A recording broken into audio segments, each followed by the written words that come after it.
Okay. Welcome to today's webinar, How to Tell Your Air Quality Story.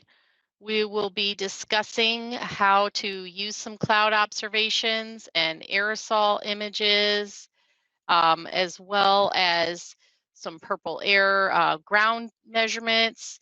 And I'll talk a little bit about telling the story and putting this all together, and we'll see what we can discover. So next slide, please.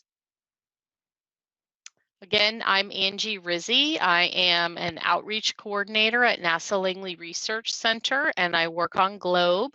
I taught middle school for 12 years, and I was a GLOBE teacher for several of those years. We're joined today by Dr. Margaret Pippin, who's a GLOBE air quality scientist, and also Samantha Adams, who's a GLOBE teacher participating in the air quality campaign. And we're going to actually use some of her observations in my examples today. So I'm planning to show you a couple of different examples. Next slide, please. So this video is from NASA Worldview, and it's a visualization that's showing smoke from the fires last September, traveling across the US and even Europe. And in the video that I did, I looped it a few times so we would see it more than once. And there are some days in mid-September when the aerosol optical depth was extremely high. And remember that aerosol optical depth is a column measurement. So it's measured from the ground or the instrument all the way through the atmosphere in a column. And based on this dramatic visualization, let's see if we can tell a GLOBE story. So next slide, please. So this is from the GLOBE visualization tool. You know, when you go in there, you can find your own observations or you can find other people's observations. And I selected this location in Portland, Oregon with some observations on September 15th. And you can see here, I've zoomed way in on the visualization tool, and I've circled where these observations were made on September 15th. Okay, next slide, please. If I click on the dot from that last screen, then the information on the left comes up. And I can also see the photos, which I've placed on this slide. Now the observation time here is 17:15, but that's in UTC time. So local time in Portland was 10:15 a.m. And you should be able to notice in the picture of the east that the sun is blurred. And the observer did say that the sky was obscured by smoke. And this is what we've talked about since the first webinar. Next slide, please. This is the view of the up view from the observer. So this is what they saw when they looked up. And it certainly looks smoky, but if we didn't know better, it might also be clouds. So it's really great that they did indicate that they saw smoke to help us know that that's what we're looking at. Now, if you notice on this slide, there's a little place that says satellite matching open in a new window, and it's underlined. And if you click on that, next slide, it will pull up the satellite match. And so on the satellite match, which may be hard to see on if you have a small screen, but I have circled some things. And the important things to note here on the satellite match are that the observer said the sky was obscured and the satellite said overcast or 100%. So the satellite certainly knew that there was something there. Also, I've circled on the bottom right the pictures that we already looked at, so you can see the pictures that the observer made. And then to the left of that, I've circled that the satellite match actually will show you the satellite images, which is super cool. So on the next slide, I have pulled up those satellite images that went with the satellite match. So the left one is GOES 17 and the right is an infrared image.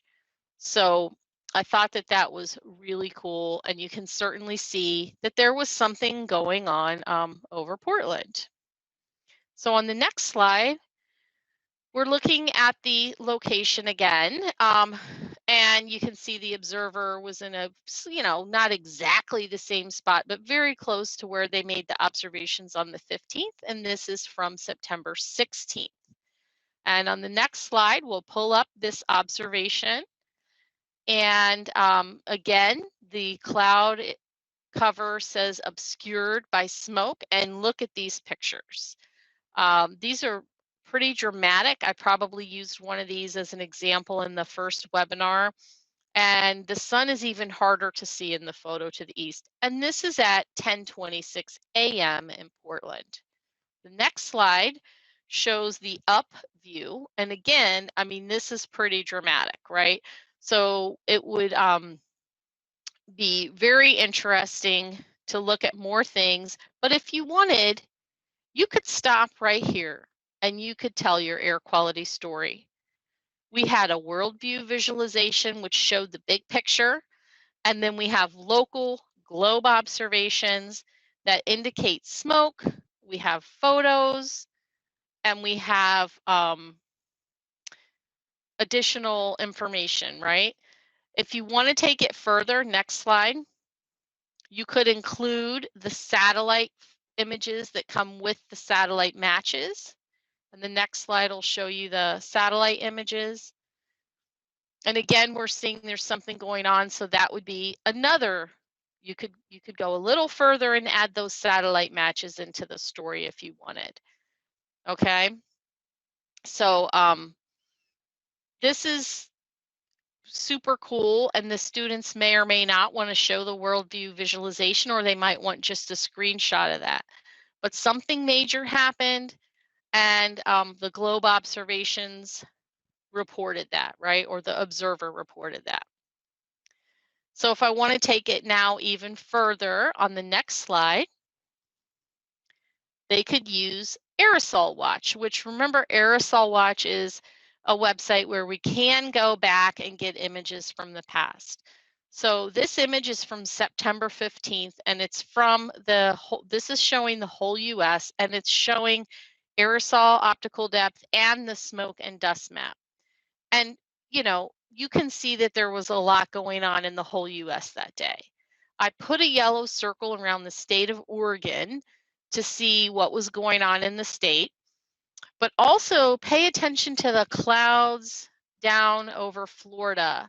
There's a storm there, right? And there's actually another storm that's showing, you can see the edge of it underneath all the labels on the right-hand side. So, these storms are affecting where the wind patterns, are traveling and stuff. They're part of weather fronts. And also remember that we cannot get aerosol optical depth measurements through clouds. So the next slide shows September 16th aerosol watch, and there's even more going on over the state of Oregon on the 16th, right? So I found that interesting. But I also wanted to take a closer look at Portland. So on the next slide, I zoomed in to Upper Oregon, and I put a circle around an area that will include Portland. Portland is not the entire circle there, but you can see some activity going on around Portland that day. So, and remember that if we're measuring aerosol optical depth, we can't measure through clouds and that kind of thing. So we may see it from the satellite right by Portland, or we may not, depending upon exactly what was going on. And the next day on the 16th, we can see there was even more going on around Portland. So we had our US view, the big picture. Then we got sort of a regional view, right, with these where I zoomed in. And now let's look in and look at Portland. So on the next slide, before I zoom right into Portland, if I want to get the ground observations to complement what we just looked at that came from satellites, Then I go to purple air. So it started with the whole US, and there's obviously a lot going on the West Coast and in the Oregon area on the 15th. And on the next slide, a similar pattern that certainly in Oregon, there's still a lot going on. And then on the next slide, you'll see where I zoomed in on Portland. Okay. Now, what I did here is the smiley face shows where our observer was making observations. And the circle with the 8 in it is the purple air monitor that is closest to where our observer was making their observations. And so I mean, they were very close to each other, right? Now, this image here is not from September. It's just from, January 7th. But regardless, you can see the relative location of the observer and purple air. And so this monitor should give us some good data for comparison. So I did pull the data, and on the next slide, you can see where I graphed the month of September for that monitor. Now this graph is showing PM 2.5. And what I did is I put the EPA cutoffs on the graph. Now I put the cutoff for unhealthy, very unhealthy, and hazardous on this graph. There's actually another cutoff that's at 35, so it's below unhealthy, which is unhealthy for sensitive groups, okay? But I put the cutoffs on here so that we can see something really significant was going on here in the month of September. Okay, so the next slide, I zoomed in on the days where we had the observations, the 15th and the 16th. And you can see that these levels are all almost, except for maybe 1 point, very unhealthy or hazardous. And I added to this graph, the 2 black diamonds are showing the times when the globe observations were made. So you can see what the conditions were. And it is interesting here to note that the value on the 16th was certainly higher than the value on the 15th. And this could be part of the reason that the photos look different. And on the next slide, we'll get a quick reminder of what the photos looked like from those observations. So both of these are showing hazardous air quality index levels. And this is a story, right? If you added the purple air data and these graphs to what you already had with the globe observations, possibly the aerosol watch images, or the worldview visualization, you have a story that you can tell. At this point, I'm going to take a break. I see there's some things going on in the chat. It looks like Margaret and Samantha are handling those. Does anybody have any questions about what I've shown so far? Okay, I don't see any questions, so if we could continue. I have another story to tell. This is from Samantha's observations. So this is based on actually an example from Samantha that we shared even in the first webinar. So again, this is a purple air screenshot, and the observation location is indicated by the red star, or approximately, and I've circled the closest monitor that had data for the dates that we were talking about. And this location is in New York City, if anybody is curious. So on the next slide, just to remind you what she did is she took a picture around noon every day. So this is the type of picture she took. And if you pay attention as we're looking at the pictures to the horizon, we'll be referring back to that later.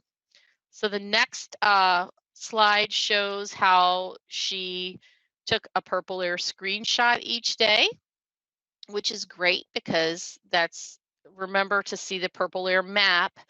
You can only get those in real time. So she collected that.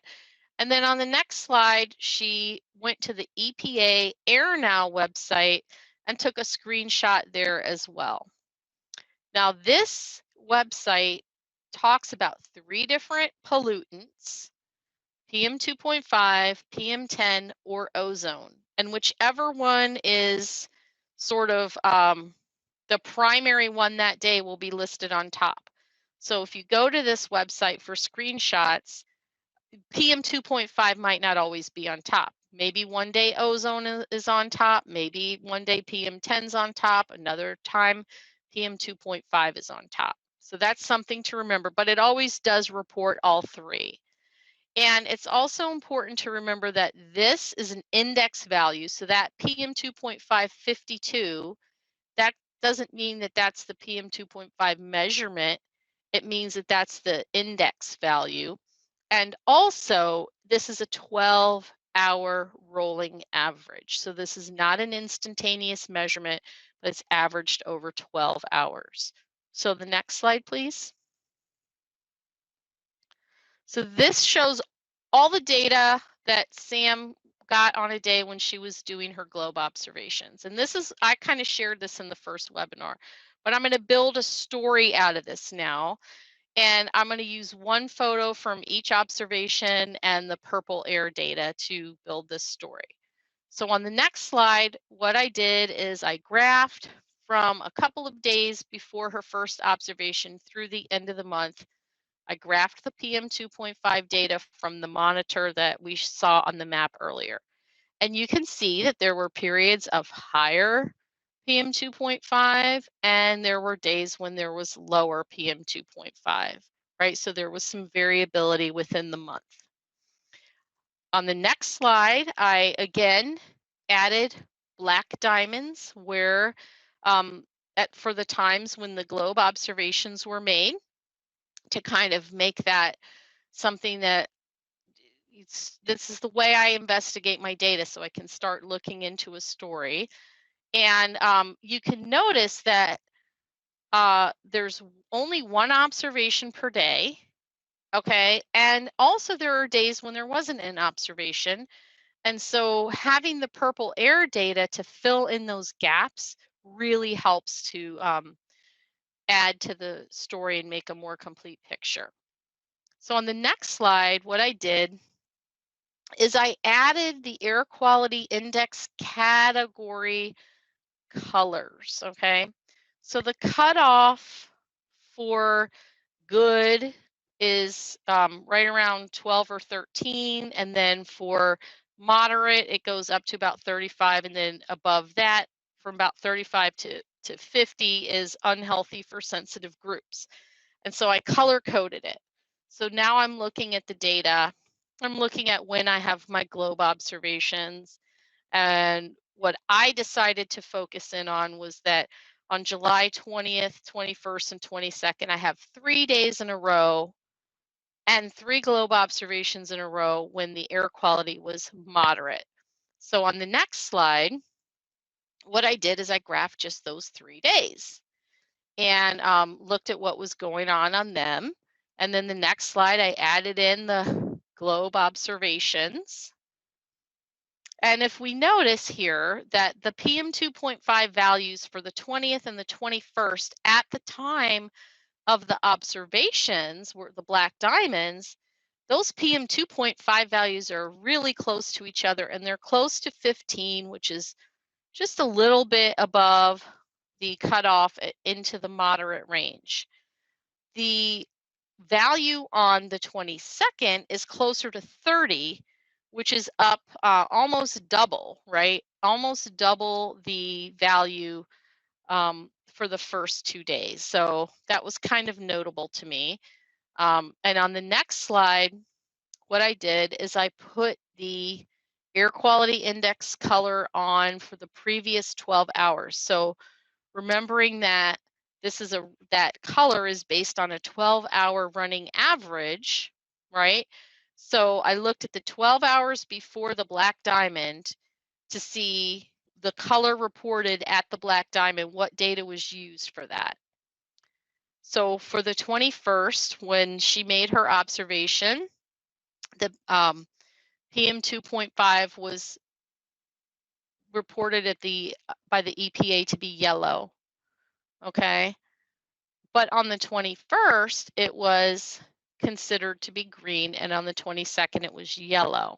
But when I originally looked at it, remember when I had the colors going horizontally, all three of them were in that moderate range. So what's going on with that? So let's look at the next slide. I started looking at each day individually. So on the 20th, we see when the observation was, and we see that the values prior to that observation were higher, right? So the PM 2.5 was decreasing, but the previous 12 hours were higher. The AQI index was 55 or moderate, okay, because it had been higher before. And you can see in this picture that the horizon is somewhat hazy. If we look at the next slide and we see the 21st, now this graph doesn't look quite as dramatic when it's only one day spread out, but the previous 12 hours before the observation, the PM 2.5 was lower than at the observation time. And so it was gradually increasing prior, and it was still in the okay, good category because it was increasing, even though when the observation was made, it had reached the moderate level based on that instantaneous measurement. And I will pause for just a second and have you look at the horizon of this picture again, because remember the PM 2.5 value of the last picture was very similar, and think to yourself about, does the horizon look much different?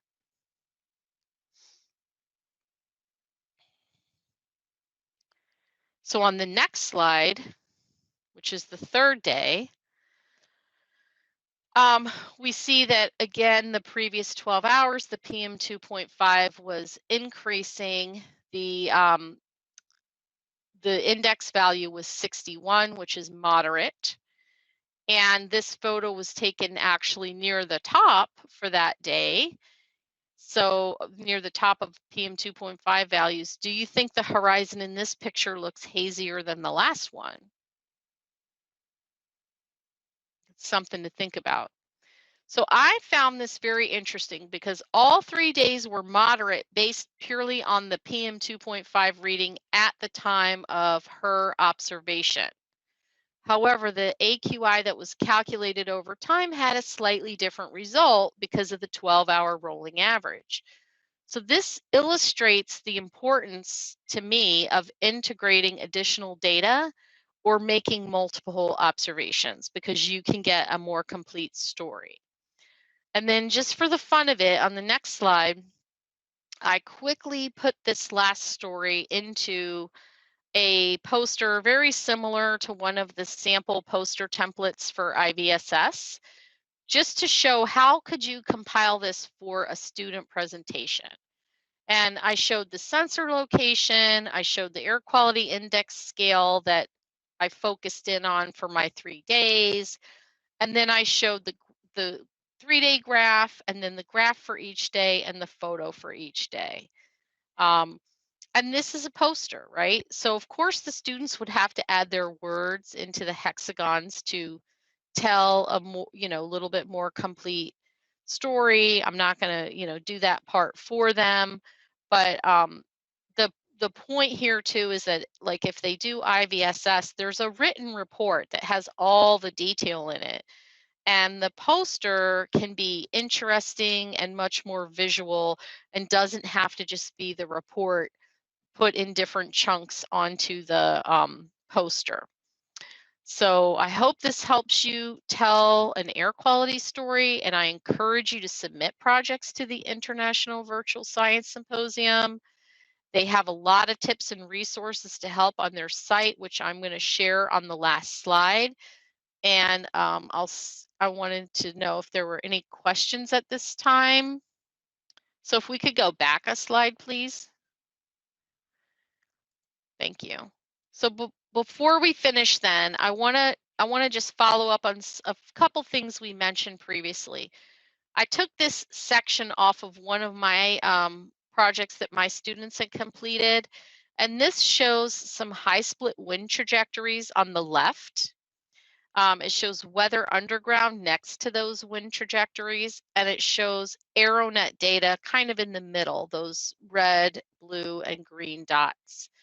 And the wind trajectories come from the high split model, which can be run, but it does take some training to learn how to run it properly. One of my students became the expert, and that student ran the wind trajectories for all the students in the class so that we knew that they were done consistently. The AeroNet data comes from ground-based research grade instruments and provides column measurements of AOD, more like a satellite or a Cala2 instrument. And you may or may not have an AeroNet site close to your research investigation area. So in this example, the AeroNet graphs on the right are on the same scale. So you can see that the top one was a pretty clean day and the bottom one, like something really went on, something happened. And then if you look at the high split trajectories on the left, you can see that the wind was actually coming from different directions on those days. So those trajectories are showing where the wind came from to arrive at the observation location when the observation was made. So the students were able to make some conclusions. They certainly found differences in those days. And I'm showing this because we didn't have time to go over these tools in detail. But if you're interested in local weather underground data like wind speed or direction, which are available online, or high split wind trajectories or AeroNet data, and you want to find out more how to get these, we would be happy to talk to you. If there's enough interest, maybe we would even do another webinar, but please contact us. And at this time, if there are any questions, I would be happy to answer them, or Sam or Margaret.